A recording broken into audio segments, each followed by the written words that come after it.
오늘 주신 말씀 보도록 하겠습니다. 창세기 35장 1절에서 15절까지의 말씀을 제가 대신 읽도록 하겠습니다. 창세기 35장 1절에서 15절까지입니다. 하나님이 야곱에게 이르시되 일어나 베델로 올라가서 거기 거주하며 내가 내 형 에서의 낯을 피하여 도망하던 때에 내게 나타났던 하나님께 거기서 제단을 쌓으라 하신지라. 야곱이 이에 자기 집안 사람과 자기와 함께한 모든 자에게 이르되 너희 중에 있는 이방 신상들을 버리고 자신을 정결하게 하고 너희들의 의복을 바꾸어 입어라. 우리가 일어나 베들로 올라가자. 내 환난 날에 내게 응답하시며 내가 가는 길에서 나와 함께 하신 하나님께 내가 거기서 제단을 쌓으려 하노라 하매 그들이 자기 손에 있는 모든 이방 신상들과 자기 귀에 있는 귀고리들을 야곱에게 주는지라. 야곱이 그것들을 세겜 근처 상수리나무 아래에 묻고 그들이 떠났으나 하나님이 그 사면 고을들로 크게 두려워하게 하셨으므로 야곱의 아들들을 추격하는 자가 없었더라. 야곱과 그와 함께한 모든 사람이 가나안 땅 루스 곧 베델에 이르고 그가 거기서 제단을 쌓고 그곳을 엘 베델이라 불렀으니 이는 그의 형의 낯을 피할 때에 하나님이 거기서 그에게 나타나셨음이더라. 리브가의 유모 드보라가 죽음에 그를 베델 아래에 있는 상수리나무 밑에 장사하고 그 나무 이름을 알론 바굿이라 불렀더라. 야곱이 밧단 아람에서 돌아오매 하나님이 다시 야곱에게 나타나서 그에게 복 주시고 하나님이 그에게 이르시되 내 이름이 야곱이지만은 내 이름을 다시는 야곱이라 부르지 않겠고 이스라엘이 내 이름이 되리라 하시고 그가 그의 이름을 이스라엘이라 부르시고 하나님이 그에게 이르시되 나는 전능한 하나님이라 생육하며 번성하라. 한 백성과 백성들의 총회가 내게서 나오고 왕들이 내 허리에서 나오리라. 내가 아브라함과 이삭에게 준 땅을 내게 주고 내가 내 후손에게도 그 땅을 주리라 하시고 하나님이 그와 말씀하시던 곳에서 그를 떠나 올라가시는지라. 야곱이 하나님이 자기와 말씀하시던 곳에 기둥 곧 돌기둥을 세우고 그 위에 전제물을 붓고 또 그 위에 기름을 붓고 하나님이 자기와 말씀하시던 곳의 이름을 베델이라 불렀더라. 아멘. 하나님의 말씀입니다. 세대를 잇는 믿음의 여정 시리즈는 오늘로 이제 끝이 나고 물론 창세기는 계속이 됩니다. 다음 주부터 우리 요셉에 대한 이야기가 진행이 되겠습니다. 물론 요셉도 야곱의 이야기 안에 들어가 있어요. 나중에 야곱이 다시 등장합니다. 그러나 초점이 이제는 요셉에게로 넘어가기 때문에 우리 야곱 시리즈는 오늘 여기서 마치게 되고요. 믿음의 여정이 세대를 이어서 요셉으로 이어지는 그 여정을 계속해서 살펴보도록 하겠습니다. 우리는 지난주에 에서와 화의 이야기를 들었습니다. 여러분 푸셔야 될 관계를 혹시 푸셨습니까? 하나님께서 에서의 마음을 부드럽게 하셨고 야곱이 자기에게 행했던 그 모든 악한 어떤 행위들을 잊게 하시고 그 관계를 다시 잊게 이어주셨죠. 그 놀라운 은혜가 있었습니다. 지난 주중에 어떤 분이 저에게 연락을 하셔서 짧은 간증을 하셨어요. 남자 청년인데요. 바로 이 자리에서 함께 찬양하고 기도하셨다고 해요. 지난주 말씀을 듣던 중에 하나님께서 자신이 용서해야 될 사람, 그러니까 야곱이 생각이 났다고 합니다. 말씀을 듣던 중에 생각이 나고 용서하라는 마음에 순종해야 해서 우리가 3번 기도를 하지 않습니까? 그렇게 기도를 하는데 눈물이 막 나고 통곡이 막 나더랍니다. 왜 통곡이 났을까? 그 사람이 나한테 어떻게 했는데 이 통곡이 아니고요. 자기가 하나님께 얼마나 범죄했는지 얼마나 큰 죄인이었는지가 막 생각이 나면서 그러나 그런 나를 하나님께서 해하지 아니하시고 버리지 아니하시고 참아주시고 자기의 죄를 용서해 주신 하나님 그 사랑이 너무 감사해서 그것이 너무 감격스러워서 그렇게 울면서 기도하게 되었다는 겁니다. 그러니까 내가 용서하지 못할 사람이 어디 있는가, 그 은혜를 깨닫게 되어서 너무나 감사하다고 하는 그런 간증을 해 주셨어요. 이 놀라운 화해와 또한 용서의 그 은혜가 여러분들의 삶 속에도 있기를 축복합니다. 야곱은 에서와 그렇게 화해를 하고 나서 다시 헤어집니다. 에서는 세일로 가고 야곱은 숫곳 그리고 최종적으로는 세겜이라는 곳에 정착을 해요. 화해를 했다고 해서 반드시 같이 살아야 되는 것은 아닙니다. 야곱과 에서는 떨어져서 살게 돼요. 그리고 야곱은 이 세겜이라는 곳에 정착을 해서 한 10년 정도를 이 세겜 땅에서 보내게 됩니다. 그 기록이 34장에 기록이 되어 있어요. 우리가 34장을 살펴보진 않았지만 이 부분을 간략하게 좀 다루고 이 35장을 진행하겠습니다. 이 34장을 보진 않았지만 야곱의 가정사에 있어서 결코 잊을 수 없는 소위 흑역사가 기록된 것이 창세기 34장입니다. 왜냐하면 야곱의 딸 이 레아의 딸이기도 하죠. 야곱의 딸 디나가 이 세겜이라는 곳에서 성폭행을 당합니다. 강간을 당하는 끔찍한 사건이 벌어지기 때문에 그렇습니다. 34장에 보면 이 야곱이 레아로부터 낳은 딸 디나가 이 세겜에 있는 땅에 그 여성들, 여인들을 보러 나갔다가 아마 놀았던 것 같아요. 그 여성들이 어땠는지는 묘사하고 있지는 않지만 어쨌든 그 여성들과 함께 놀다가 그 땅에 추장이었던 세겜이라고 하는 남자의 눈에 띄게 됩니다. 그리고 불미스러운 일을 당하게 된 것이죠. 불행 중에 다행이라고 할까요? 이 세겜이라는 남자가 디나를 범하였지만 이 여인을 사랑하게 됩니다. 디나를 사랑하게 돼서 내가 이 여인을 나의 아내로 삼겠다라고 마음을 먹게 돼요.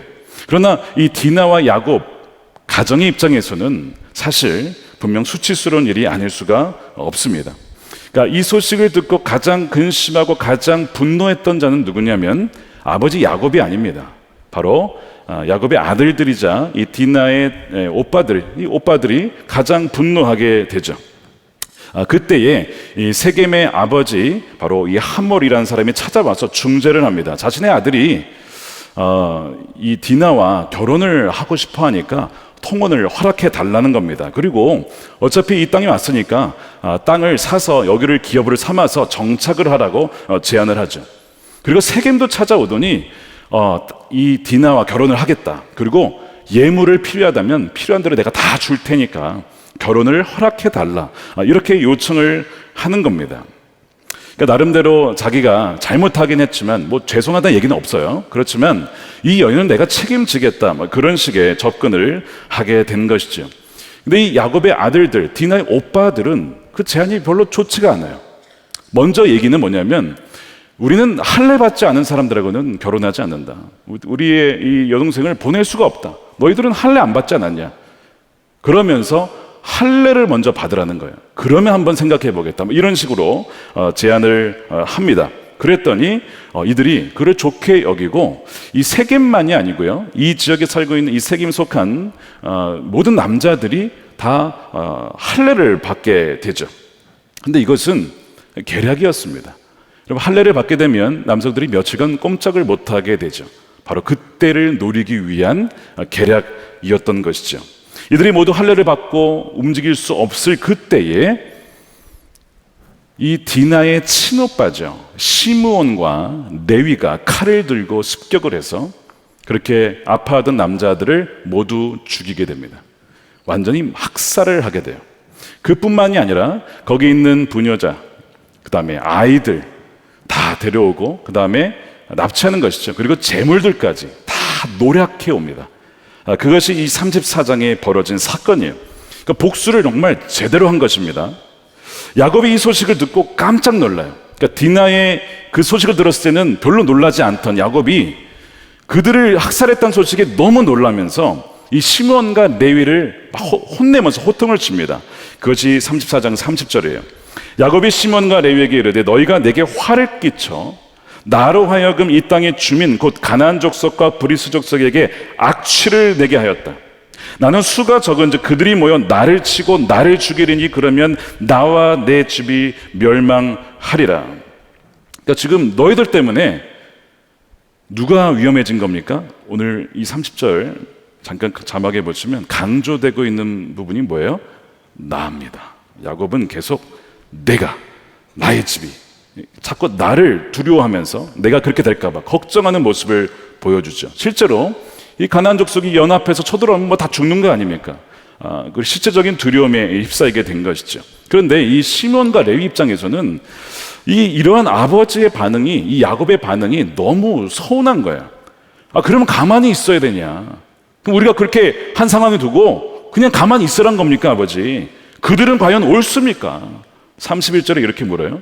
그들이 이르되 그가 우리 누이 여동생을 창녀같이 대우함이 옳으니까. 그러니까 우리가 복수한 것은 잘못이고 그들이 우리 여동생을 창녀처럼 대한 것은 아버지 옳은 겁니까? 왜 아버지는 우리만 책망하시고 그들이 아버지의 딸 그리고 우리의 여동생인 디나에게 한 것은 왜 침묵하십니까? 이 시몬과 레위의 말이요 상당히 그럴듯하고요 합리적인 것 같아요. 물론 이 당시에 아버지에게 이렇게 대들면서 말하는 것은 말도 안 되는 일인데 오죽했으면, 오죽 분노가 지금 안에 차올랐으면 아버지에게 그렇게 말했겠습니까? 근데 참 그 과정을 잘 보면요 이상하게 말씀드린 대로 야곱은 디나의 사건에 대해서 별로 언급하지 않고요 분노했다는 말도 나오지 않습니다. 그저 내가 지금 죽임을 당할지도 모른다 걱정하는 데에만 급급해 있죠. 왜 그럴까? 이유는 나오진 않는데 성경은 이 디나가 누구의 딸이라고요? 레아의 딸이다.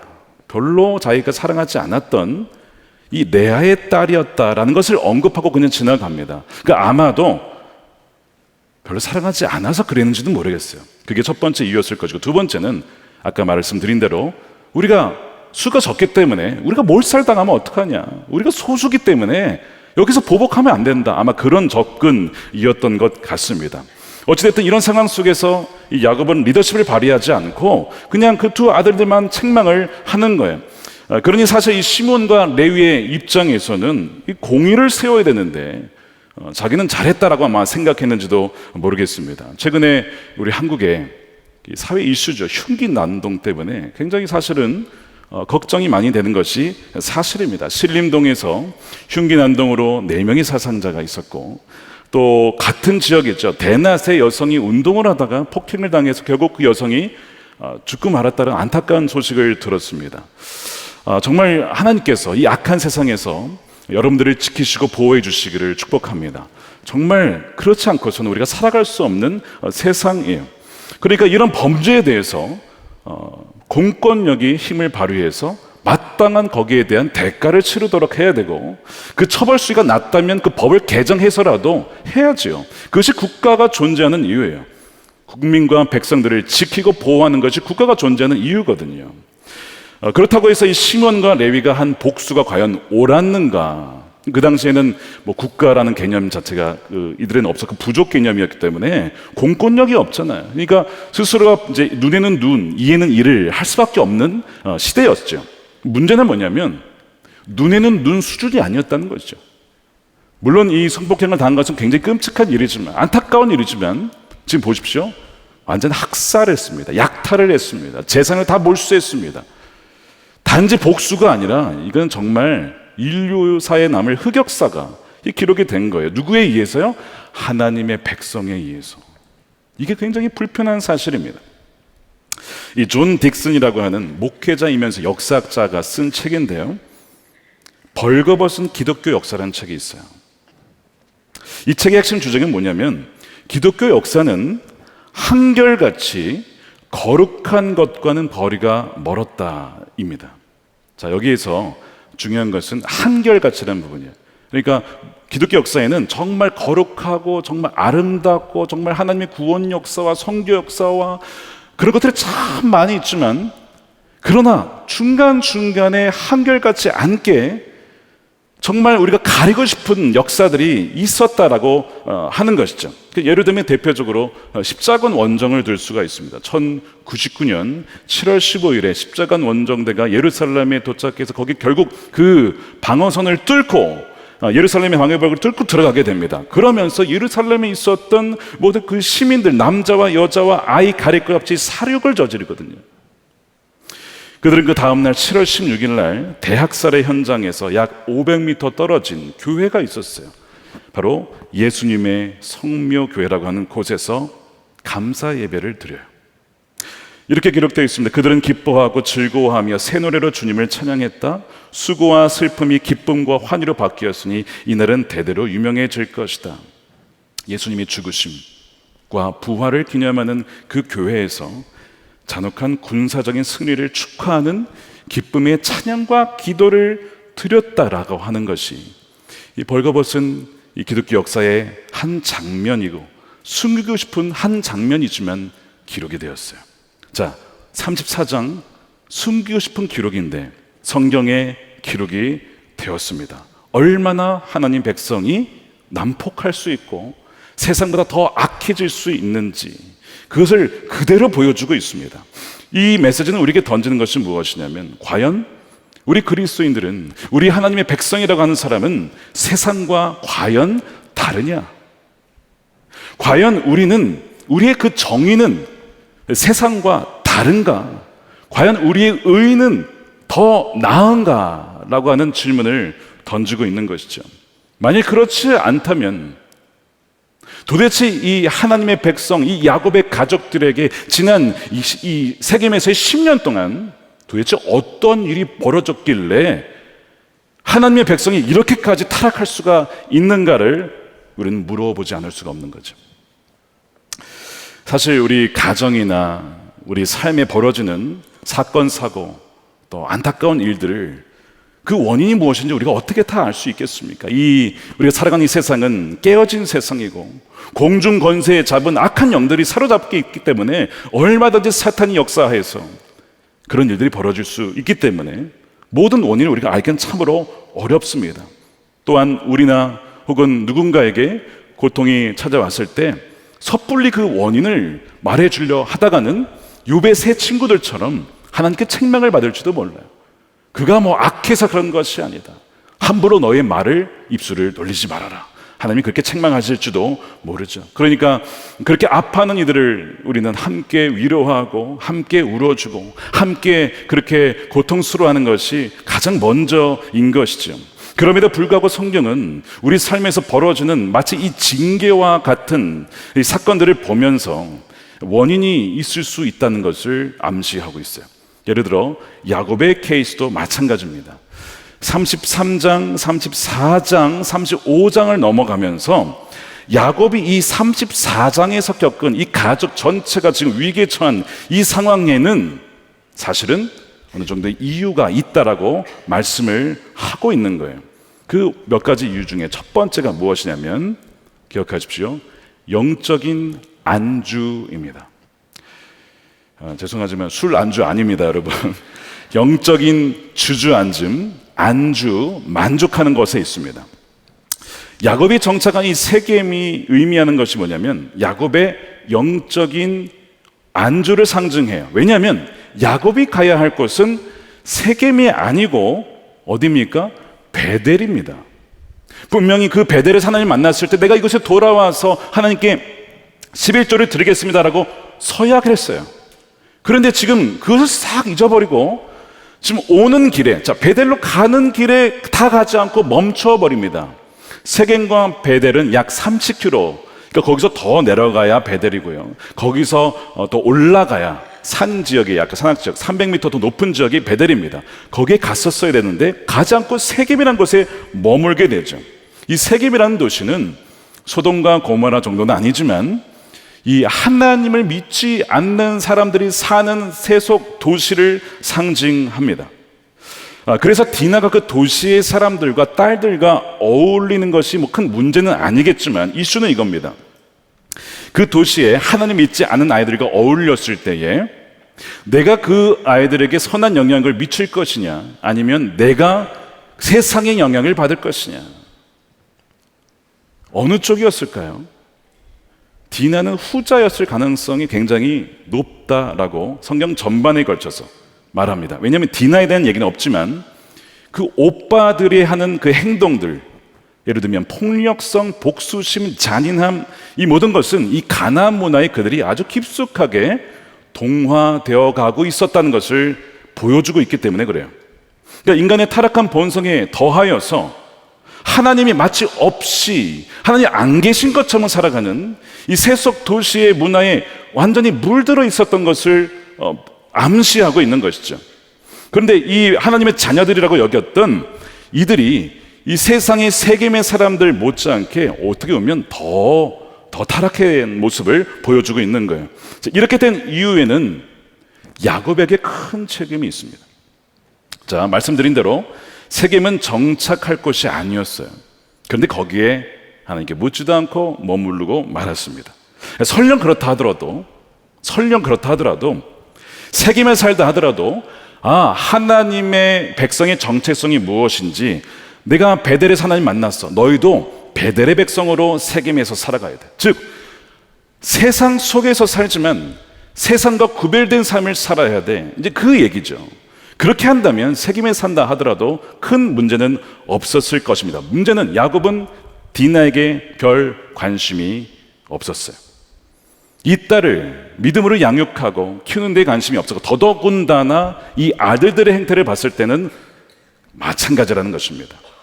그러니까 지금 이 야곱은 자신이 가장으로서 영적인 리더십을 발휘하지 않고 뭘 했는지 그냥 10년의 세월이 흘러가 버립니다. 하나님은 야곱에게 무엇을 기대했냐면 영적인 완주죠. 완주. 안주가 아니고 끝까지 주님과 함께 동행하면서 그에게 주어진 영적인 그 목표점을 향하여서, 결승점까지 향하여서 완주하기를 원했는데 그는 중도에 안주해 버렸다는 것입니다. 그러니까 지금 어쩌면 야곱은요, 보세요, 지금까지 베델에서 하나님 만났죠. 바단 아람에서 그 라반을 통해서 힘겨운 그 연단을 받았죠. 분열에서 천사와 씨름, 하나님과 씨름하면서 자신의 그 공허 관절이, 허벅지 관절이 부러지면 이렇게 어긋나면서까지 그런 체험을 하면서 이제 정말 하나님이 나의 하나님이시고 그 이름도 이스라엘로 바뀌는 놀라운 체험을 합니다. 그뿐이 아니라 묶였던 관계도 풀잖아요. 에서와의 관계도 풉니다. 여러분, 야곱만큼 이렇게 많은 경험을 한 적 여러분 한 분 계십니까? 나도 야곱만큼 이렇게 많은 체험이 있다. 아마 별로 없으실 거예요. 그러니까 야곱은 누구를 상징하냐면 정말 영적인 그 많은 굴곡의 여정을 다 지나온 사람이에요. 그 과정을 힘들지만 겪어오고 이제는 거의 이제 다다랐다 싶을 정도의 사람이 바로 야곱입니다. 그러니까 야곱 정도가 되니까요, 어떤 생각이 드냐면 이제 됐다. 뭐 이제 분열도 경험했고 하나님도 내가 직접 만나봤고 뭐 이제 화해도 다 했겠다. 이제 뭐 할 게 뭐가 있어. 그냥 세겜에 정착하는 겁니다. 우리가 신앙생활을 하다 보면요, 과거에 내가 하나님 뜨겁게 만났고 막 금식하고 막 성경을 뭐 몇십 독을 하고 막 내가 훈련을 뭘 받을까 더 이상 훈련 받을 게 없어 이제, 이런 상황쯤 되면 어떤 마음이 드냐면 내가 이제 좀 사람이 된 것 같다. 내가 정말 이제 예수님이 사람이 된 것 같다. 그런 생각 들어요. 다 듣나요? 다 웃고 있어요. 다 든단 말이에요. 그런 생각이. 그러니까 거기서 안주하게 되면서 나만한 그리스도인이 어딨나. 그게 세겜이에요. 세겜. 거기에서 머물게 되는 거예요. 그러니까 여러분 중에서 이러한 비슷한 야곱의 험난한 이제 여정을 겪었기 때문에 나는 이제 됐다 싶은 분이 아마 계실지도 모르겠어요. 수십 년의 신앙생활을 통해서 많은 영적인 진보와 성장을 이루신 분들이 분명히 계실 겁니다. 그런데 주님은요, 야곱이 더 나아가기를 원했어요. 안주하길 원치 않으셨어요. 자신과의 약속을 지키길 원하셨고요. 무엇보다도 하나님의 약속하신 거 있잖아요. 너에게 땅을 주고 너의 자녀들을 인하여서 번성하게 되고 너의 자녀를 통해서 왕들이 나올. 지금 세겜에서 이 야곱은 까맣게 그걸 잊고 있는 거예요. 그러다 보니까 영적 안주의 이 결과는 뭔지 아십니까? 절반의 순종입니다. 그러니까 순종 안 하는 것도 아니고 하는 것도 아닌 아주 애매한 상황에 주저앉고 마는 것이죠. 자, 이렇게 절반의 순종에 머물게 되면 영향을 누구에게 미칠까요? 자녀들에게 미칩니다. 다음 세대가 그걸 봅니다. 그리고 자녀들도 저렇게 살아도 되는구나. 자녀들은 그걸 그대로 흡수를 하게 되는 거예요. 물론 하나님께서는 우리를 있는 그대로 사랑하시죠. 우리의 존재를 사랑하십니다. 우리가 무엇인가 대단한 업적과 성취를 이뤄야만 너는 나의 아들이야, 딸이야, 그러는 것이 결코 아니에요. 우리를 있는 그대로 사랑하셨다. 그리고 지금도 사랑하신다는 것이 바로 굿뉴스, 복음인 것이죠. 그런데 우리를 있는 그대로 사랑하셨다고 해서 우리가 지금 그대로 머물러 있는 것을 원하는 것은 아닙니다. 이런 걸 기억하셔야 돼요. 부모는 자신들이 낳은 자기의 자녀를 사랑해요. 그 아이가 얼마나 빨리 성장하든 얼마나 빨리 말을 하든 언어를 습득하는 상관없이 너는 내 사랑하는 자녀야. 그러나 동시에 사랑하기 때문에 그 아이 그대로 머물러 있는 것을 원하지 않아요. 정말 자녀를 사랑한다면 그 아이가 성장하기를 원하는 것이 정상적인 부모의 마음이죠. 마찬가지입니다. 하나님께서 우리를 있는 그대로 사랑하시지만 동시에 지금 그 모습 그대로 남아있는 것을 원하지 않아요. 나는 너가 계속 나와 동행하기를 원하고, 너가 영적인 진보를 이루기를 원하고, 더 자라기를 원하고, 나의 모습으로 변화되어 가기를 원한다. 이것이 주님의 마음이거든요. 사도 바울이 이렇게 고백을 하죠. 빌립보서 3장 12절에 내가 이미 얻었다 함도 아니요 온전히 이루었다 함도 아니라 오직 내가 그리스도 예수께 잡힌 바 된 그것을 잡으려고 달려가노라. 형제들아, 나는 아직 내가 잡은 줄로 여기지 아니하고 오직 한 일 즉 뒤에 있는 것은 잊어버리고 앞에 있는 것을 잡으려고 표대를 향해 달려가노라. 에베소서 4장 13절 말씀도 한번 우리 함께 읽어보겠습니다. 시작. 우리가 다 하나님의 아들을 믿는 것과 아는 일에 하나가 되어 온전한 사람을 이루어 그리스도의 장성한 분량이 충만한 데까지 이르리니. 이것이 종점이에요. 그리스도의 장성한 분량에 충만한 데까지, 주님을 온전히 닮아가는 그곳까지 우리가 계속 나아가서 완주하기를 원하시지 좀 닮다 마는 것을 원하지 않는다는 것이죠. 그래서 사도 바울이 갈라디아 성도들에게 편지를 보내면서 내가 하는 모든 목회와 섬김과 기도의 목표가 뭔지 아십니까? 바로 이것입니다 라고 말씀한 게 갈라디아서 4장 19절이에요. 나의 자녀들아, 너희 속에 그리스도의 형상을 이루기까지, 예수님 모습이 우리 안에 나타날 때까지 다시 너희를 위하여 해산하는 수고를 내가 합니다.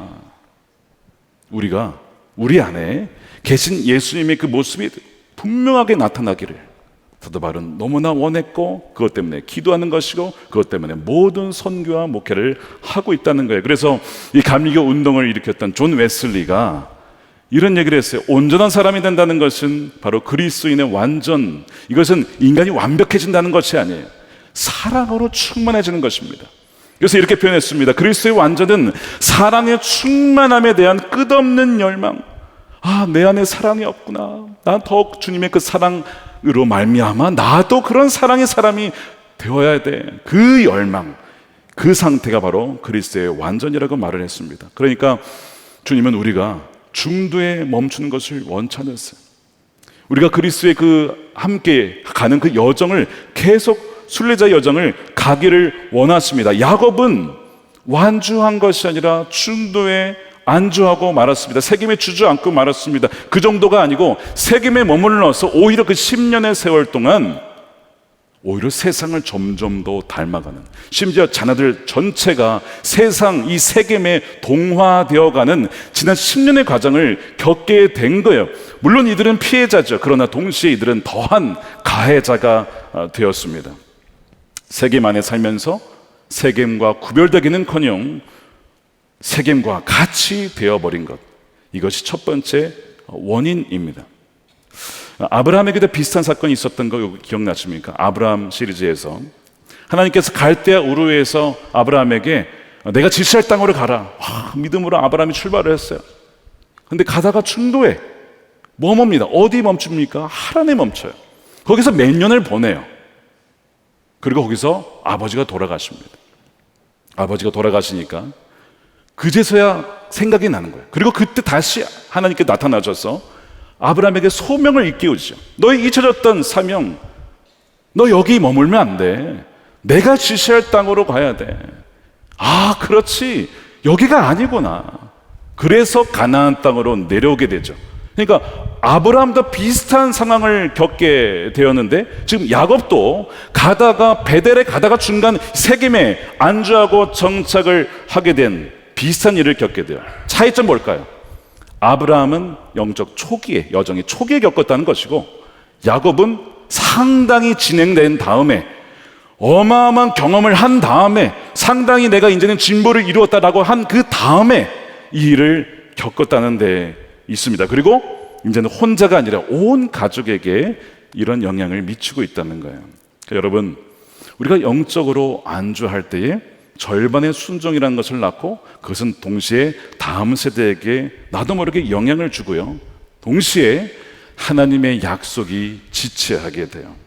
하나님이 지체하는 것이 아니라 우리가 세겜에서 지체하기 때문에 약속이 계속 지체가 되는 것이죠. 제가 묻겠습니다. 여러분들은 지금 어디에 계십니까? 여러분들은 지금 베델을 향해 가고 계십니까? 아니면 세겜이라고 하는 곳에 머물러서 만족하고 안주하고 계십니까? 그래서 34장과 35장은 이에 대한 도전을 주고 있어요. 안주한 우리들에게 흔들어 깨우면서 하나님께서 오늘 35장 1절에 이렇게 말씀을 합니다. 우리 함께 읽겠습니다. 시작. 하나님이 야곱에게 이르시되 일어나 베델로 올라가서 거기 거주하며, 일어나라 이겁니다. 거기에 주저앉지 말고 일어나라. 너의 여정을 계속해 나아가라. 내가 너와 함께 할 것이고 내가 너를 내가 의도한 그 땅으로, 그 삶으로 내가 너를 인도할 것이니까 다시 일어나라고 말씀을 하시는 거예요. 여러분, 일어나시길 축복합니다. 그 자리에서 일어나십시오. 주님이 여러분들을 일으키시고 친히 인도하실 것입니다. 그래서 주저앉지 말라라고, 그리고 베델로 올라가라고, 아까 말씀드린 대로 베델이 더 높은 지역에 있었기 때문에 올라가라고 말씀을 하시는 거예요. 완주하라는 거예요. 이것이 첫 번째 이유입니다. 두 번째 이유가 있어요. 왜 이런 사건이 벌어졌을까? 두 번째 이유입니다. 이게 더 큰 이유일 가능성도 있습니다. 바로 야곱의 가정에 이 드라빔을 포함한 이방 신상들이 내재해 있었기 때문에 그렇습니다. 그 가정에 소위 우상들이 들어와 있었어요. 2절에 보시면 야곱이 이에 자기 집안 사람과 자기와 함께한 모든 자에게 이르되 너희 중에 있는 이방 신상들을 버리고 자신을 정결하게 하고 너희들의 의복을 바꿔 입어라. 여기 보십시오. 만일이 아닙니다.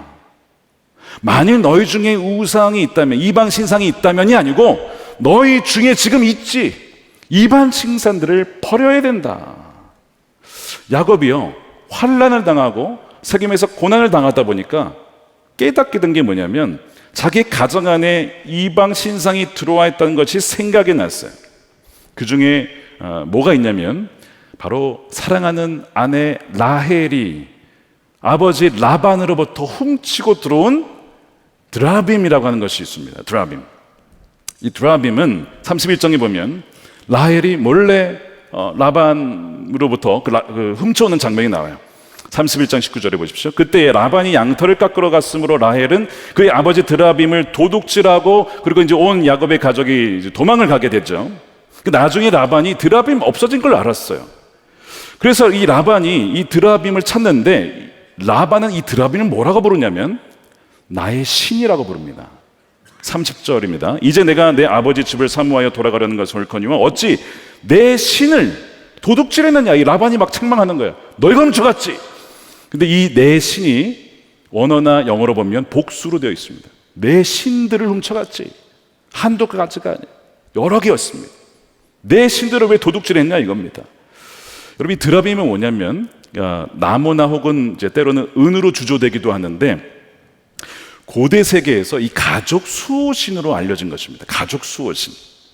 그래서 주로 이제 점치는 일, 미래에 대해서 내 인생이 어떻게 되겠습니까? 이렇게 보면 이제 딱 알려주는 뭐 그런, 그게 드라빔이에요. 이 드라빔이란 단어의 원어는 이 히브리어는 테라핌, 이거를 이제 번역해서 드라빔이라고 했는데 의미는 뭐가 있냐면 평안을 누리다, 그리고 편안하게 살다. 우상다운 이름입니다. 이것만 있으면 마음이 편안해지고 왠지 우리 집을 이 뭔 신이 지켜줄 것만 같아. 그래가지고 막 부적도 붙이고 약간 그런 느낌이 있잖아요. 이게 드라빔입니다. 가정의 안녕과 행복을 가져다 준다라고 여겨졌던 이 우상이죠. 그러니까 라반은 하나님을 모르는 건 아니었겠지만 실상 라반은 우상 숭배자, 이 드라빔을 더 의지했었던 것 같습니다. 그리고 당연히 그 딸도 라헬도 아버지의 영향을 받고 이 드라빔이 정말 신통방통한 거구나. 그러니까 훔치지 않았겠습니까? 떠날 때에 이것만은 두고 갈 수 없다라고 한 것, 내가 가장 의지하는 게 그 순간에 나오는 거죠. 그게 뭐였어요? 드라빔이었던 것이죠. 그걸 훔쳐가지고 나온 거예요. 뭐 한국도 그럴지는 모르겠지만 미국 캘리포니아 한 철학원을 운영하는데 사실상 점집입니다. 한국 원장님께서 이런 얘기를 하신 적이 있어요. 자신의 고객들이 굉장히 많답니다. 온라인으로 굉장히 많이 오고요. 젊은 분들이 대부분 있고요. 실제로 뭐 이렇게 워킹, 그러니까 직접 와가지고 이제 참여하기도 하는데 어떻게 하셨는지 모르겠는데 고객의 80%가 기독교인이랍니다. 근데 그 중에는 목회자도 어쨌든 그 뭐 어느 정도 신빙성인지 모르겠지만 뭐 그런 얘기를 하시더군요. 그러니까 이유는 뭐냐면 경제적인 어려움 때문에, 그다음에 장래에 대해서 앞으로 내가 어느 길로 가게 될 것입니까? 어느 길로 가야 됩니까? 뭐 동쪽으로 가야 됩니까? 서쪽으로 가야 됩니까? 뭐 그런 것을 물으러, 아니 이분이 그걸 어떻게 아냐고, 이분이 자기도 자기 내일 일이 모르는데 그걸 찾으러 물으러 온다는 거예요. 마음에 두려움이 있는 것이죠. 여러분, 사울 왕도 하나님을 섬긴다고 했지만 결국 누구를 찾아갑니까? 엔돌의 무당을 찾아가잖아요. 그러니까 이와 같은 모습들이 있었던 것이죠. 사사기에도요, 미가라고 하는 제사장이요, 하나님을 섬긴다고 하지만 사실 드라빔을 같이 섬기고 있는 장면이 나오죠. 그러니까 그때나 지금이나 하나님도 믿고 우상도 겸하여 섬기는 이 혼합주의 신앙이 계속 흘러오게 되는 거예요. 근데 교회는 어떻습니까? 교회에도요, 기복신앙이 침투할 수 있습니다. 아마 우리 교회는 그런 경우가 없는 것 같은데요. 돌예배 드릴 때 돌잡이 하지 않습니까? 아이가 뭘 잡으면 그대로 될까요? 요즘에 이제 약간 성경적으로 바꾸어서 이제 약간 내용을 좀 바꾸긴 하지만 돈은 그대로 있더라고요. 돈은 빼지 않으시더라고. 어떤 분이요, 저희 교회 분은 아니십니다. 놀라운 간증을 하시는 거예요. 자기 아기가 어떤 걸 뽑았는데 정말 뽑은 그대로 성장하고 있대요. 그 아이가 뭘 뽑았는지 얘기를 안 하는데 뽑은 그대로 아이가 정말 그렇게 되어가고 있대요. 그래서 그걸 들은 그 목사님이 그때 그 아이에게 주신 말씀은 기억나십니까? 기억이 안 납니다. 근데 그건 제가 봤을 때는 목사님 잘못인 것 같아요. 전하신 분이 잘못인 것 같아요. 어쨌든 우리도 모르게 이게 뭐 문제야. 라헬도 마찬가지야. 이게 뭐 문제야. 뭐 문화인데 문화. 그러면서 싹 받아들이는 것들이 우리 삶에 있다는 거예요. 이 특징은 뭐냐면, 드라빔의 특징은 내게 있는지 없는지 잘 모른다는 데 있습니다. 그러니까 아주 은닉성, 숨겨져 있어요. 자각하지 않으면 잘 몰라요, 이것이 있는지 없는지를. 그러면서도 굉장히 의지한다는 특성을 갖고 있습니다. 여러분, 라헬이 왜 드라빔을 훔친지 아십니까? 단지 그것만이 아니에요. 고대 메소포타미아 지역에서 이 드라빔은 바로 풍요와 다산을 가져다 준다 라고 여겨졌어요. 여러분, 라헬에게 자녀가 몇 명입니까? 한 명이에요. 반면 언니 레아에게는 몇 명입니까? 7명. 아들만 6이에요. 루벤, 시므온, 레위, 유다, 이사갈, 스불론, 그리고 디나까지. 언니는 너무 복을 받아가지고 하나님 저렇게 자녀를 많이 주시는데 나에게는 왜 생명을 주지 않는 거지? 나에게 왜 자녀를 주지 않는 거야? 그 당시만 해도 자녀가, 다산이 복의 상징이었죠. 그리고 자신을 사랑한 야곱에게 자신도 더 많은 자녀들을 낳아주고 싶었을 겁니다. 그러니까 그런 마음에, 근데 이것이 마음이 먹는다고 됩니까? 그 마음에 드라빔을 훔쳤을 것입니다. 나도 많은 자녀 낳고 싶다. 그래서 나도 사랑받고 싶고 나도 복받은 사람이라고 사람들이 여겨주기를 나도 원해. 근데 나에게는 아들이 하나밖에 없어. 나에게는 태의 문을 열어주질 않아.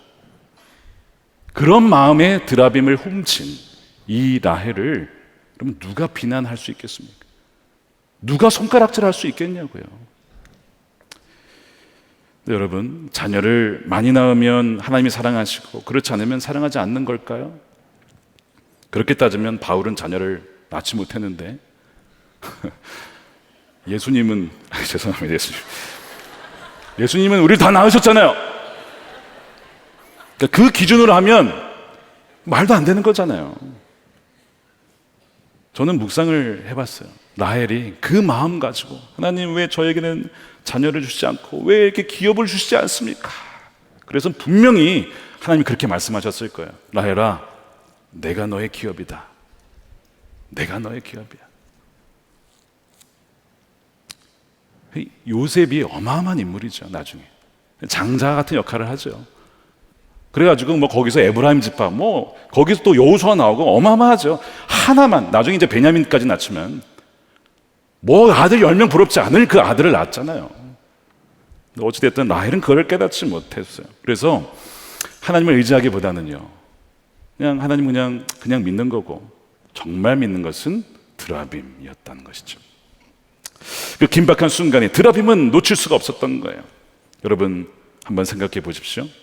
여러분의 드라빔은 무엇입니까? 드라빔이 이런 거예요. 하나님보다 더 우선하는 그 어떤 것을 얻고자 하는 내가 의지하는 수단, 하나님보다 더 의지하는 그 무엇을 얻고자 하는 그 수단, 하나님보다 더 갈망하는 그것을 얻고자 하는 그 수단이 바로 이 드라빔이죠. 수단이면서 동시에 우상 그 자체이기도 합니다. 나에겐 그것이 무엇일까요? 야곱은 라헬이 그것을 갖고 있다는 것을 모를 리가 없습니다. 가장 친밀했고 가장 사랑했던 여인이었어요. 가장 많은 밤을 보냈을 겁니다. 그러니까 그 드라빔의 소유를 분명히 알았을 텐데 지금까지 모른 척한 거예요. 사랑하는 여인이니까 괜히 그랬다가 이 관계 틀어지면 어떡해, 미워하면 어떡해. 그러니까 그냥 뒀는데 문제가 생기고 가정이 풍파가 닥치니까 드라빔을 그때 내가 묵인하고 말았다. 그리고 그것이 온 자녀들에게도 우상이 퍼져서 나중에 보십시오. 우상이 한두 개 가지가 아닙니다. 얼마나 많이 나오는지, 물론 나중에 이 세겜 약탈할 때에도 얻어왔겠지만 4절 보십시오. 그들이 자기 손에 있는 모든 이방 신상들과 자기 귀에 있는 귀고리들을 야곱에게 주는지라 야곱이 그것들을 세겜 근처 상수리 나무 아래에 묻고, 이 귀고리는요, 이것도 약간 재앙을 몰아내기 위한 목적으로 다는 건데 부적과 비슷한 겁니다. 그래서 이 모든 것들을 다 모아다가 얼마나 많았는지 그거를 상수리 나무에 묻어버리고, 묻는다는 것은 다시 찾겠다는 게 아닙니다. 쓰레기같이 아예 그냥 처분해버리겠다는 뜻이에요. 이 동사에 그런 의미가 담겨 있어요. 지금 이 가정에 뭐가 벌어지냐면 가정의 부흥, 영적 회개와 각성과 함께 우리가 하나님 앞에 범죄하였습니다. 우리가 우상을 숭배하였습니다. 우리가 하나님보다 더 의지하고 사랑했던 분이 많았습니다. 우리가 주님 앞에 범죄하여 이런 일이 벌어진 것입니다 라고 지금 부흥이 하고 있는 거예요. 지금 그나마 다행인 것은 지금까지 야곱이 10년 동안 뭐 했는지 모르겠지만 가만히 있다가 징계를 받은 다음에서야 정신을 차리고, 내가 가장이지, 내가 배우자와 내 자녀들을 주님께로 인도해야 되지, 베델의 자녀들로 만들어야지 세겜의 자녀들로 만들고 말았구나. 뒤늦겠어요. 늦었지만 야곱이 회개를 하고 자녀들을 올바른 방향으로 주님께로 나아가도록 베델로 인도를 하게 되는 거예요. 단지 혼자만 맡기는 게 아닙니다. 온 가정을 이끌고 나아가게 되는 부흥의 역사가 다시 시작하게 되는 것이죠. 그러므로 우리가 이 말씀을 묵상할 때 점검해야 될 것이, 여기 영적 가장들이 계시다면 뭐 아버지든 어머니든 간에 내가 자녀들에게 그런 영적 리더십을 발휘하고 있느냐, 정말 우리의 자녀들이 세계 문화에 동화되어 가는 것을 알고도 묵인하고 있다가 나중에 징계를 다음에 돌이킬 것이 아니라 알았을 때의 사랑으로, 사랑 아닌 진리로 주님 앞에 나아갈 수 있도록 인도하는 그 영적 리더십을 내가 발휘하고 있느냐, 아니면 어떻게든 되겠지 뭐 방치한 채 내버려둔 채 있고 있지 않는가. 오늘 이 말씀을 우리에게 주님께서 주시는 거예요. 그런데 감사한 것은 무엇이냐면 하나님께서 야곱에게 찾아오셔서 말씀하시잖아요. 야곱아, 베델로 올라가라, 일어나라, 너 그렇게 주저앉지 말고 일어나. 그 말씀 뭐냐면 회복을 시키겠다는 겁니다.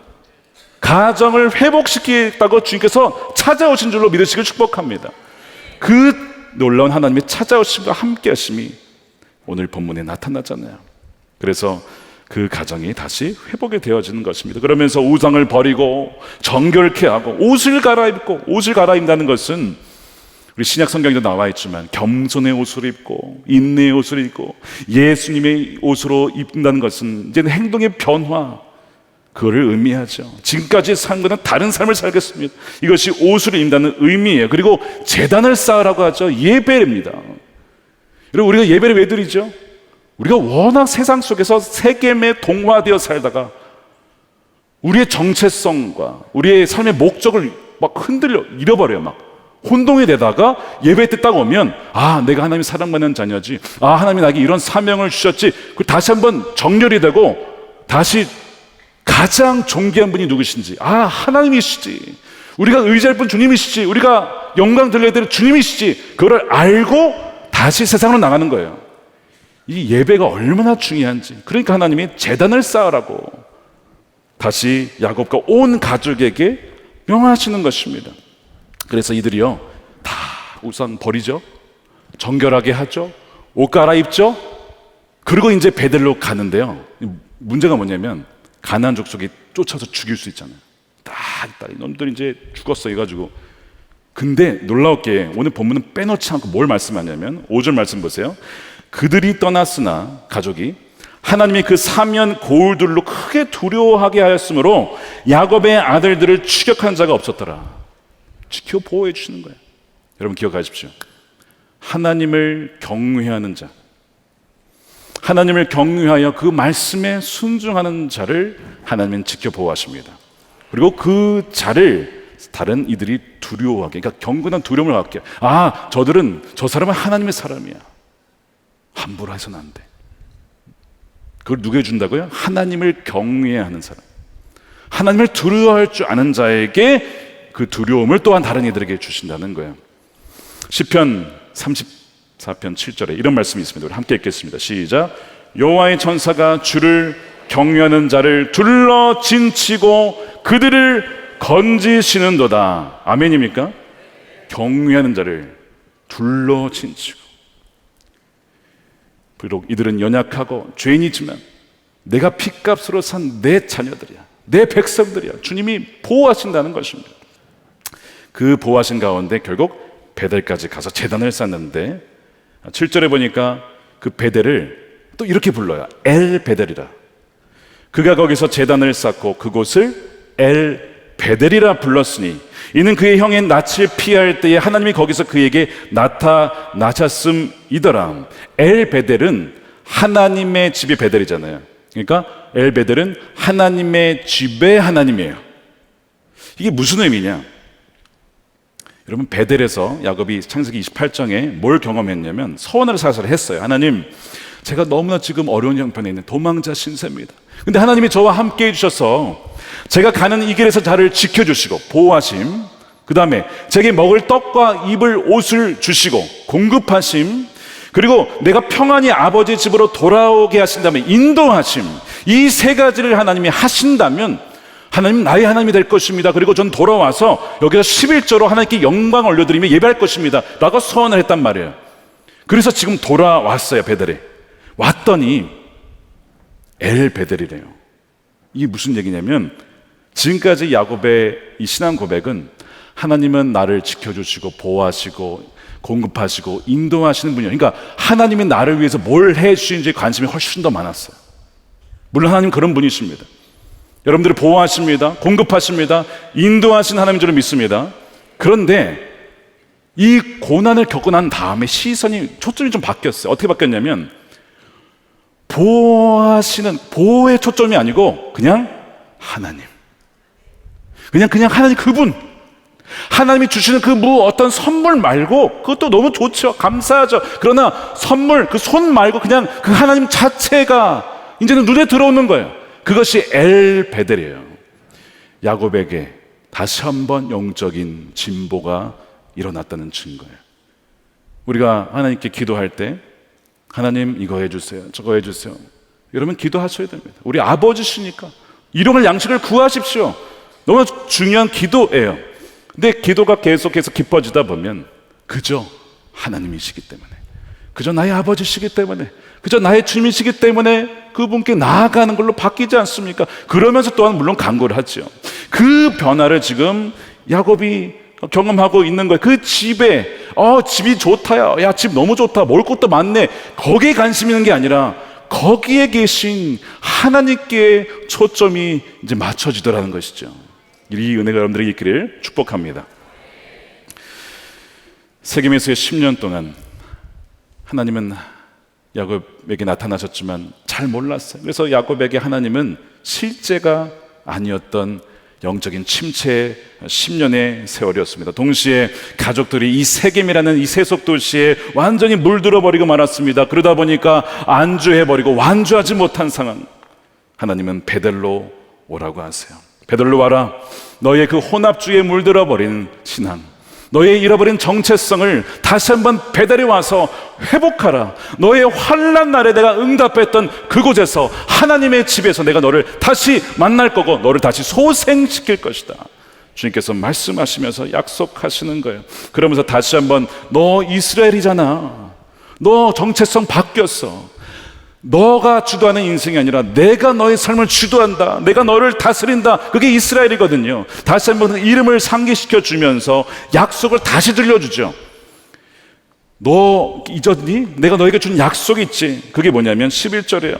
하나님이 그에게 이르시되 나는 전능한 하나님이라. 생육하며 번성하라. 한 백성과 백성들의 총회가 내게서 나오고 왕들이 너희 허리에서 나올 거야. 왕들이 나오고 민족이 되어지고. 이거 불가능해 보이지?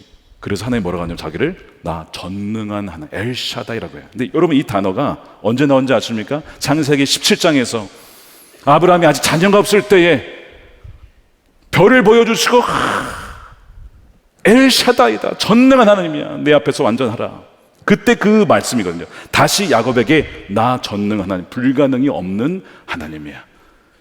너의 믿음, 너의 신실함이 아니라 나의 신실함으로 이걸 반드시 이룰 거야. 여러분, 이거 복음 아닙니까? 복음?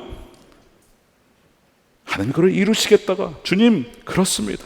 그렇기 때문에 내가 주님의 집에 베델에 거하겠습니다라고 하게 되는 거예요. 여러분, 그 왕들이 나온다고 했는데 거기에 영원한 왕, 바로 우리 주님이 나오시게 되죠. 우리 주님이 태어나실 왕은 바로 예수님이십니다. 그 예수님이 바로 베델이세요. 예수님이 내가 사흘 만에 성전을 일으키리라. 예수님 자신이 성전이래요. 자신이 하나님의 집이래요. 그러니까 베델이죠. 그리고 하늘과 땅 연결시키는 그 인자, 그 이스라엘이 누구냐? 바로 자기라는 거예요. 요한복음 1장 51절 보십시오. 우리 함께 읽겠습니다. 시작. 또 이르시되 진실로 진실로 너희에게 이르노니 하늘이 열리고 하나님의 사자들이 인자 위에 오르락 내리락 하는 것을 보리라 하시니라. 이것이 원래 야곱이 봤던 환상인데 그 야곱 대신에 누가 들어가 있어요? 인자, 바로 예수님. 내가 새 이스라엘이야. 내가 베델이고 내가 그 하늘과 땅을 연결하는 유일한 길, 그 계단이 바로 나다라고 주님이 말씀하시는 거예요. 그래서 1절에 보면 하나님께서 야곱에게 베델로 올라가라 하다음에 그 다음에 뭐라고 했죠? 베델에 머물라, 베델에 거주하라고 말씀을 하세요. 여기 거주하다가 이제 영어로는 dwell이라고 되어 있는데 remain 이렇게 되어 있는데요, 예수님께로 가서 거기에 머물라라고 한 거예요. 예수님께서 요한복음 15장에 이런 말씀하셨죠. 기억나십니까? 우리 함께 읽을까요? 시작. 내 안에 거하라. 나도 너희 안에 거하리라. 가지가 포도나무에 붙어 있지 아니하면 스스로 열매를 맺을 수 없음 같이 너희도 내 안에 있지 아니하면 그러하리라. 사람이 내 안에 거하지 아니하면 가지처럼 밖에 버려져 마르나니 사람들이 그것을 모아다가 불에 던져 사르느니라. 무슨 말씀이죠? 야곱이 얼마나 많은 경험을 했습니까? 베델의 체험과 그 다음에 바다나람과 분엘과 여러 가지 체험을 했지만, 야곱아, 너가 내 안에 베델에 머물러 있지 아니하면 아무리 너가 수많은 경험과 영적인 체험을 했다 할지라도, 아무리 많은 영적인 진보를 이루었다 할지라도 너가 나를 떠나가면 마른 가지처럼 될 뿐이다. 세겜 사람들과 별 다를 바 없는 삶을 살게 될 것이다. 그러니 너는 내 안에 항상 머물러 있어야 돼. 베델이 과거의 체험이 아니야. 과거의 체험으로 만족해서는 안 돼. 너는 항상 내 안에, 내 사랑 안에 머물러 있어야 한단다. 그러면 내가 너 안에 거할 거야. 그러면 너는 마르지 않는 가지처럼 항상 사시사철 풍성한 열매를 맺게 될 것이다. 주님은 그 말씀을 오늘 하시는 거예요. 항상 주 안에 머무는 것은 과거형이 아니고 현재형이어야 된다는 것이죠. 그러므로 여러분, 베들레 올라가서 주님 안에 거할 때에 풍성한 열매를 맺고, 우리가 뭔가 된 것 마냥 이 정도면 됐겠다, 여러분, 그런 순간 여러분 어제 성령 충만했다가 오늘 죄악 충만하는 것이 우리입니다. 어제 그렇게 은혜로운 말과 순종을 보였다가도 오늘의 그 입에서, 같은 입에서, 어제 그렇게 찬양했던 입술에서 같은 입술인데 누군가를 미워하고 저주하는 말이 나올 수 있는 것이 우리라고요. 마른 가지가 되어버린, 여러분, 많은 경험, 저도 마찬가지. 주님, 주 안에 항상 머물러 있기 원합니다. 말씀을 통해서, 기도 가운데, 주님의 임재 가운데 저를 주여 인도하여 주셔서 늘 포도나무이신 주님께 붙어 있게 하여 주옵소서.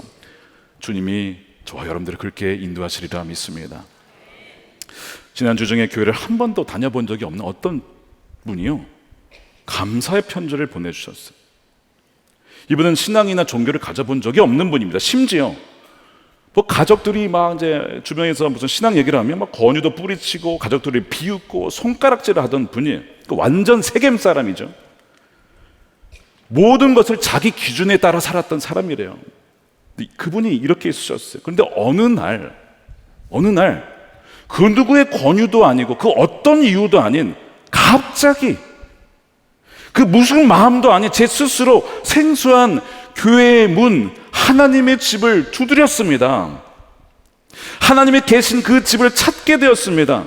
저는 하나님의 존재를 인정하지 않을 수밖에 없었습니다. 어떤 외력도 없이 불시에 불현듯이 스스로 제가 하나님의 집, 그 교회 문을 두드리고 있다는 것을 깨달았을 때, 부족한 제 곁에도 항상 머물러 계셨고 돌봐주신 분이 하나님이셨구나 하는 것을 깨달았습니다. 그와 더불어 저의 믿음이 발현될 수 있는 시기에 이르러 교회 목사님의 말씀을, 여러 말씀을 듣고 또 읽으면서, 또 하나님께서 믿음의 문, 교회의 문, 순종의 문을 열어주심에 얼마나 감사한지 꼭 이 감사를 표현하고 싶어서 이렇게 연락을 드립니다. 완전 세겜에 있다가 베델로 그냥 하나님이 인도해 주시는 거예요. 그 문을 막 두드리는 거예요. 이런 분이 계셨어요. 얼마나 감사한지 몰라요. 여러분 가족 중에 완전 세겜에 동화된 분 계십니까? 이건 뭐 도무지, 이건 인간으로 될 수가 없어, 변화될 수가. 이분 보세요. 갑자기 어느 날 어떤 이유도 없이 하나님 살아계시구나, 하나님의 문, 그 성전 문을 베델을 막 두드렸다는 거예요. 이 은혜가 여러분 가정에 있기를 축복합니다. 여러분 베드로 아시죠? 요한의 아들 시몬이래요. 그렇게 칼부림했던 시몬과 레위, 각살을 저질렀던 그 폭력성이 난무한 그 시몬, 어떻게 그 이름을 갖고 있었을까요? 시몬답게 예수님 잡혀가니까 칼 뽑아가지고 막 베어가지고 내가 막 예수님 지키겠다고 칼로 막 대드는 그 시몬. 예수님과 3년 이상을 같이 지냈잖아요. 근데 세겜 사람과 별 다를 바가 없어, 이 시몬. 예수님이 제자 훈련 아무 효과가 없네. 그동안 한 그 모든 것이 다 무너지고 원래 도루묵 된 것 같아.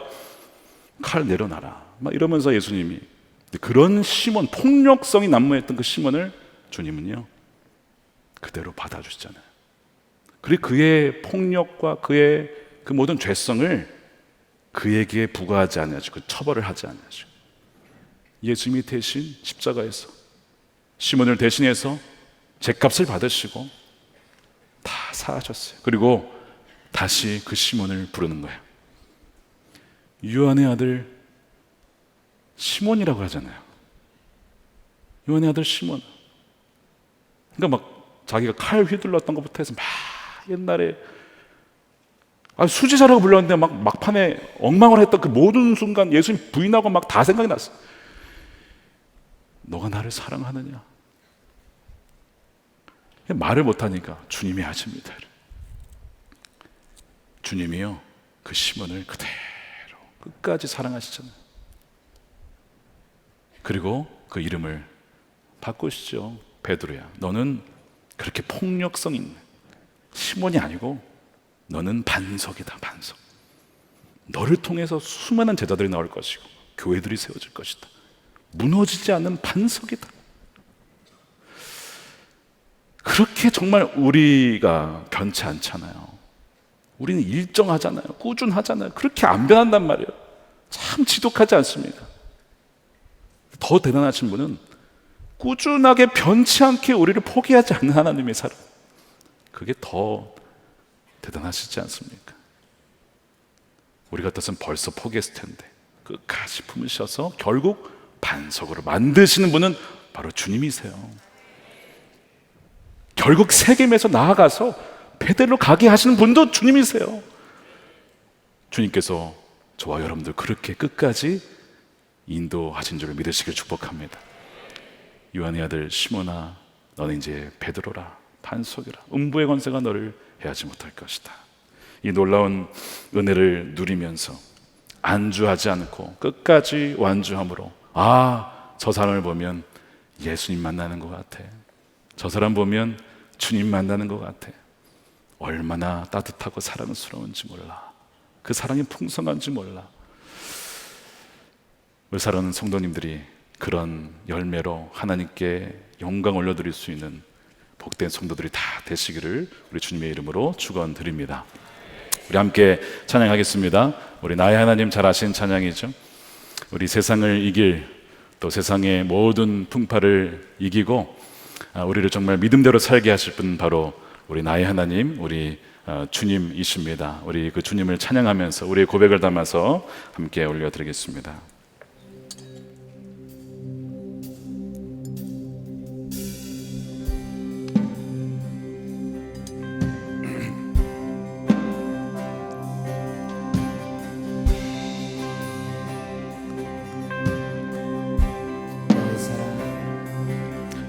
나의 사랑, 너는 어여쁘고 참귀하다. 어느 보석보다 귀하다. 내가 사랑스럽지 않을 때 너를 온전히 사랑하고 너와 함께하려 내가 왔노라. 주의 사랑, 이 사랑은 결코, 주의 사랑, 이 사랑은 결코 변치 않아. 모든 계절 돌보시네. 푸른 마르고 꽃은 시드나 주의 말씀은 진실해. 실수가 없으신 주만 바라라. 주님의 나라와 뜻이 나의 삶 속에 임하시면 주님 알기를, 주만 보기를 소망해.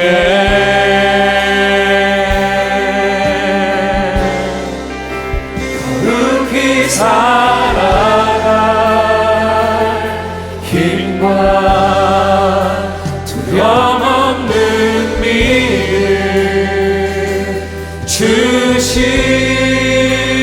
나의 하나님, 완전한 사랑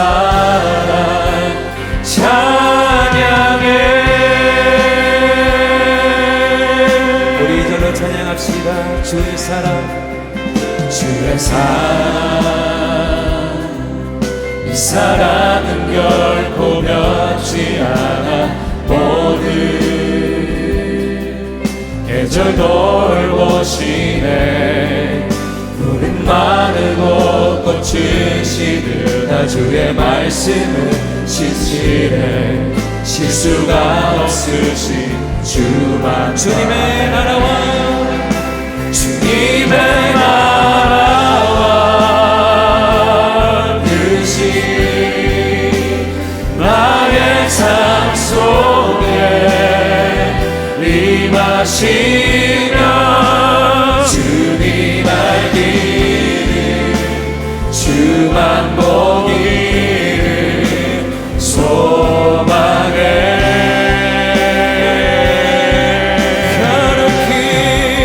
거룩히 살아갈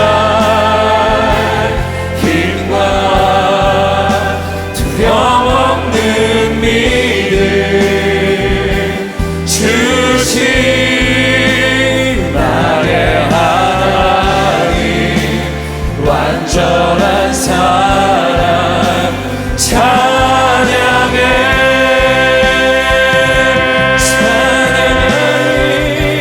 찬양하리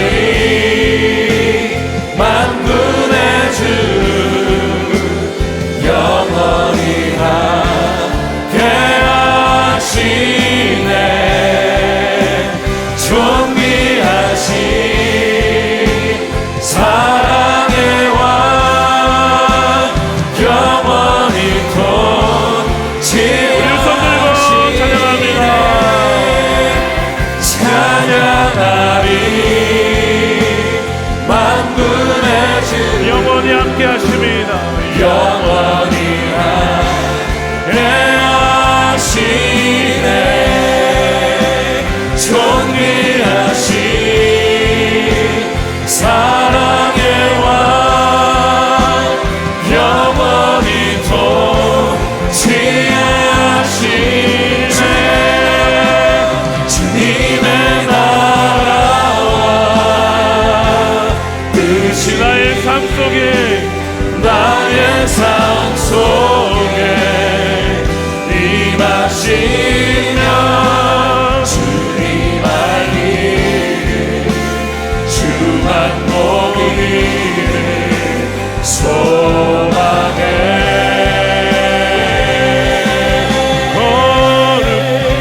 거룩히 살아갈 힘과 두려움 없는 믿음 주신 나의 하나님 완전한 사랑 찬양해 아멘, 아멘. 그렇습니다. 우리가 안주하지 않고 완주할 수 있는 힘은 하나님의 변치 않는 사랑에 있습니다. 우리의 신실함이 아니고 끝까지 그 약속을 이루실 신실한 그 하나님, 바로 거기에 있는 것입니다. 영적으로 안주했던 삶에서 여러분 일어나십시오. 거기에서 깨어나십시오. 그래서 베델을 향하여서 주님과 함께 올라가시기를 축복합니다. 주님, 안주했던 우리의 삶, 우리 사명을 잊었거나 혹은 이 정도만 되었지, 주님을 더 닮아가지 못하고 세상을 더 닮아가는, 그래야 이렇게 안주하였던 우리가 다시 한번 일어납니다. 주님, 우리를 인도하여 주셔서 끝까지 우리의 그 사명을 완주하고 주님께서 우리를 인도하신 그 삶을 끝까지 나아갈 수 있도록 주여, 우리 잡은 이 손 놓지 마시고 끝까지 인도해 주셔서 표대를 향하여서 주님과 함께 우리의 인생의 사명을 완주할 수 있도록 그 은혜를 부어달라고 우리 주여 한번 외치고 간절히 기도하겠습니다. 주여,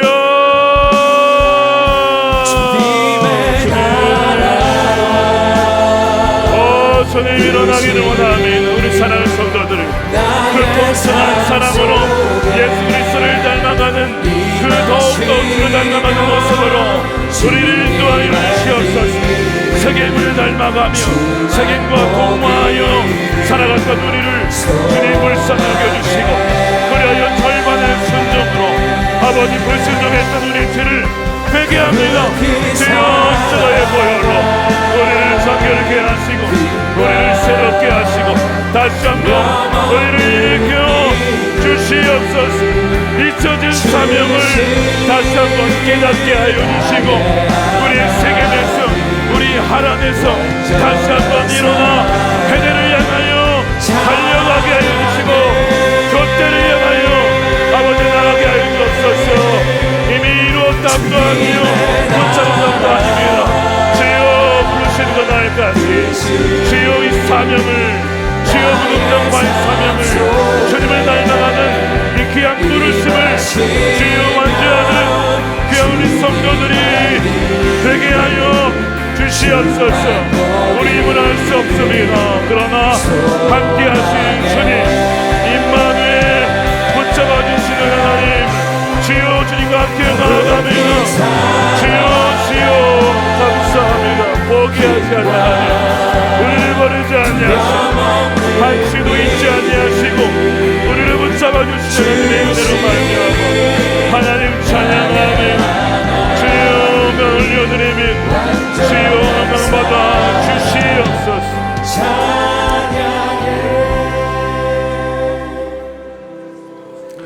우리 두 번째로 우리가 회개했으면 좋겠습니다. 야곱의 가정에 안 좋은 사건들이 계속 연달아 일어날 때에 왜 이런 일이 우리 가정에 벌어질까? 그때 알게 된 것이 하나님이 말씀하셨잖아요. 일어나라고 했을 때 그때 말씀을 듣고 하나님 우리가 하나님보다 더 의지하고 더 우선적으로 삼았던 것이 있었습니다.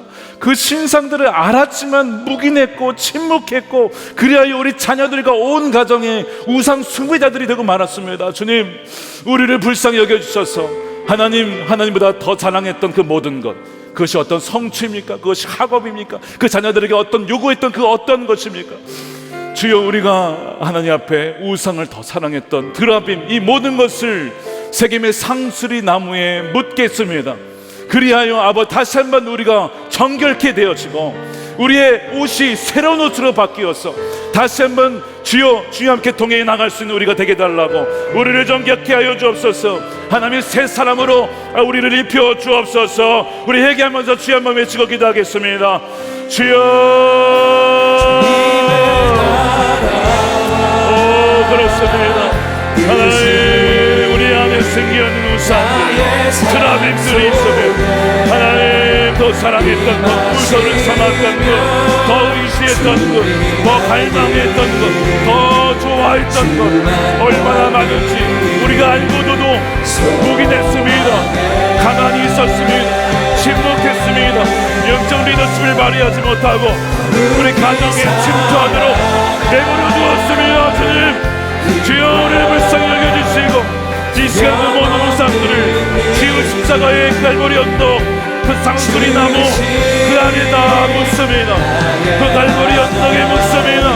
주여 우리를 아버지 이 모든 우상들에서 자유하게 하시고 정결케 하시고 우리의 모든 무적들 우상들 주여 기울이들을 내어놓은 우리 모든 자녀들 전체가 우리 가정 전체가 회복되게 하시고 세워지게 하시고 살아나게 하시고 다음 세대를 일으켜주시고 온 가정이 새롭게 되어지는 은혜 성령으로 새롭게 하여 주시옵소서.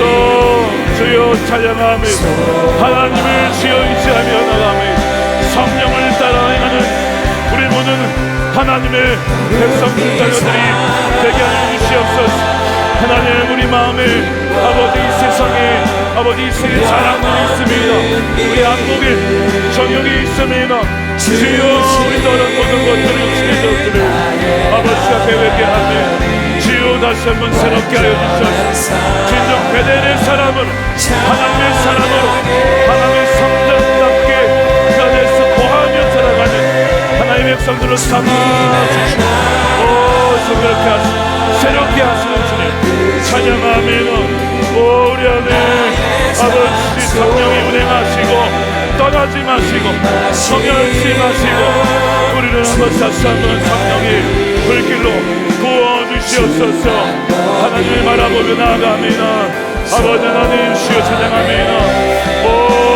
성령이 운행하시고 이 시간의 모든 머리 위에 성령의 불과 같이 바람과 같이 생수의 강과 같이 주여 이 시간에 아버지 일으켜 주옵소서.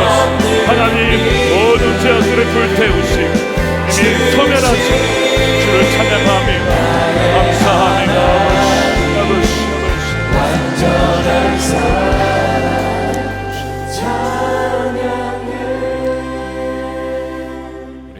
마지막으로 기도하기에 앞서서 오늘도 우리 베델에서 제단을 2번이나 쌓았던 야곱처럼 주 앞에 무릎에 제단으로 나아가며 자신만이 아니고 우리 온 가족이 진정한 부흥을 보게 하여 주옵소서.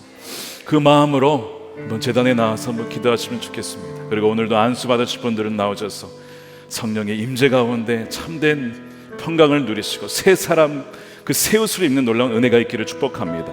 우리 마지막으로 한 번 더 기도하겠습니다. 우리가 어떠한 많은 경험을 했어도요, 주님을 떠나면, 주님을 그 안에 머무르 있지 않으면 우리는 마른 가지와 같은 존재입니다. 말씀드린 대로 어제 성령으로 충만했지만 오늘 얼마나 죄악으로 정욕으로 충만한지, 어제 그렇게 입술로 하나님을 찬양했어도 오늘 그렇게 누군가를 욕하며 미워하는 한 입으로 얼마나 다른 물을 내는지. 그러므로 우리는 베델에 머물러 있어야 됩니다. 주님께서 내 안에 머물라. 그리하면 너희가 풍성한 열매를 맺을 것이다.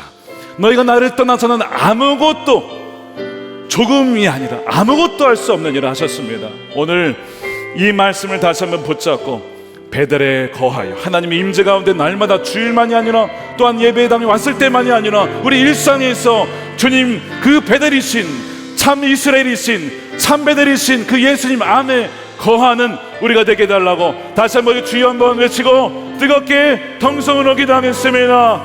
주여, 하늘 주님, 그 베델을 하는 주님, 참 베델, 새 이스라엘, 참 이스라엘 제자님 앞에 주여 나아갑니다. 주여 우리 그 안에 거하며 주여 아버지, 아버지 주를 떠났습니다. 아무것도 할 수 없음을 고백하며 주님을 떠나서 아무것도 없습니다. 다시 한번 말씀과 기도와 주님의 완전한 그 사랑 안에 머물게 하여 주시옵소서. 주님, 시몬을 베드로로 바꾸시다가 포기하지 아니하시고 아버지 그렇게 강화시키신 놀란 하나님의 은혜가 주여 우리 모든 성도들과 충만하게 임하게 하여 주시옵소서. 하나님 주님을 찬양하고 하나님을 찬양하고 그 베델의 제단에서 하나님을 찬양하며 배워드립니다. 아버지 나가 주님 안에 너무너무 나아갑니다. 주여 그 안에 거하여 떠나지 않게 하시고 그 말씀과 기도와 또한 성령의 임재 가운데 늘 머물러 주를 바라보게 하여 주시옵소서. 항상 주님 안에 머물러 주여 내 마음에는 하나님의 귀한 자녀들을 되게 하옵소서. 본적의 은혜가 진정 건강과 믿음과 소망, 사랑의 풍성한 열매를 되게 하여 주시옵소서. 주님을 찬양합니다. 남으시는 할렐루야. 주님의 그 신령을 원하시옵소서. 할렐루야. 하나님을 찬양하며 그렇게 97을 찬양하며 주님과 몰라 주여 우리 모든 성도들이 주여 사랑과 기쁨과 건강의 아버지 열매를 되게 하여 주옵소서. 아끼지 않는 자에게 하나님 찬양하며 그 모든 자들의 모든 참회가 아버지처럼 부흥을 일으키시 하나님 성령을 찬양하며 이스라엘